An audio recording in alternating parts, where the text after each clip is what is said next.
હા મારો ભાઈ આવ્યો છે ને તો મારે રસ ને ખમણ ને એવું લેવા જવું છે તો મને 500 રૂપિયા આપો ને. અલી પૈસા તો બોલું આટ લેવા જ ભૂલી ગઈ તા પપ્પા જોડે. છૂટા હતા નહીં મારી જોડે, મારે લેવાના જ હતા પૈસા પણ ભૂલી ગઈ. સારું લે, ફોન આવે છે. આરતી દીદીનો ફોન છે લેવા. હા આરતી દીદી, જય શ્રી કૃષ્ણ, કેમ છો? હા હા, લે તમે જમવા આવવાના છો અહીંયા? હા સારું સારું, આવજો હો. એ હા હા હા, ઘરે જ છે બધા, આવજો તમ તારે. હા તમે આવો ને મજા આવે. એ હા સારું, ચલો. એ હા.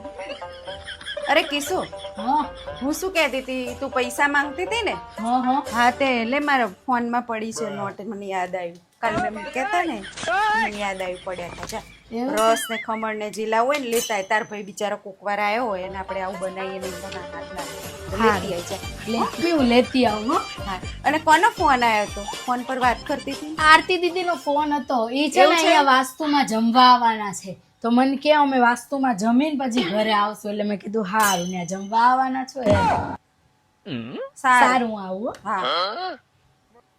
અરે રે, મને એમ કે આ છે ને મારી છોકરીને બધા જમવા આવવાના છે એટલે મેં તો આપ્યા ને આપત જ નહીં પૈસા એને. ખોટી મારી 500 ની નોટ જતી રહી.